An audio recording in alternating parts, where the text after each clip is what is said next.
एकना खरं तर आजचा हा मेळावा मोर्चालाही तीच घोषणा होती, आजच्या मेळाव्यालाही तीच घोषणा आहे की कुठचाही झेंडा नाही, मराठी हाच अजेंडा.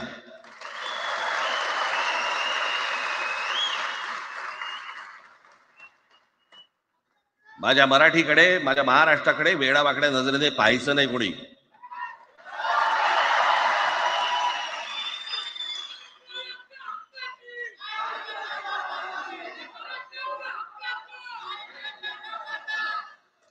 ठरलं ना आपलं सगळ्यात शेवटी द्यायच्या घोषणा.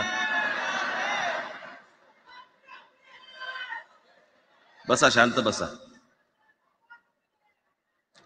खरं तर हा प्रश्नच अनाठाई होता, काही गरजच नव्हती. हे कुठून अचानक हिंदीचं आलं मला काही कळलं नाही मला.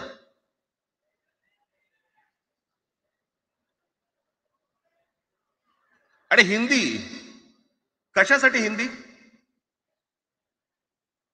कोणासाठी? हिंदी त्या लहान लहान मुलांवरती जबरदस्ती करताय तुम्ही.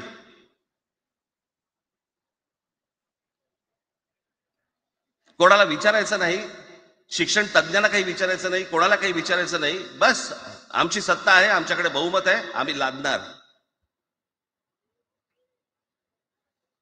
तुमच्या हातात सत्ता असेल ती विधान भवनात, आमच्याकडे सत्ता आहे रस्त्यावर.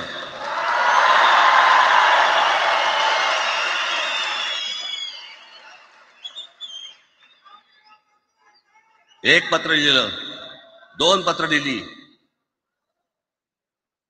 नंतर ते दादा भुसे माझ्याकडे आले. मला म्हणाले की आम्ही काय म्हणतो एवढं समजून तर घ्या, एवढं काय म्हणतो एवढं ऐकून तर घ्या. म्हटलं दादा तुम्हाला एक गोष्ट सांगतो, तुम्ही काय सांगता ते ऐकून घेईन पण ऐकणार नाही.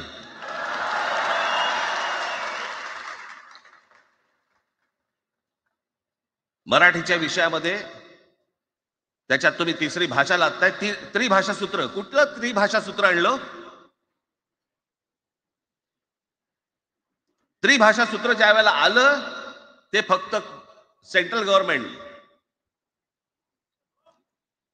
आणि राज्य सरकार, केंद्र सरकार आणि राज्य सरकार यांच्यामधल्या दुव्यासाठी म्हणून हे त्रिभाषा सूत्र फक्त आणलं.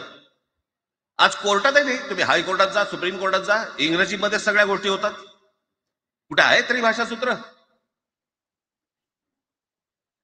मग मला सांगायला लागले म्हणे केंद्रीय शिक्षण धोरणामध्ये, त्या धोरणातही नाही केंद्राच्या शिक्षण धोरणात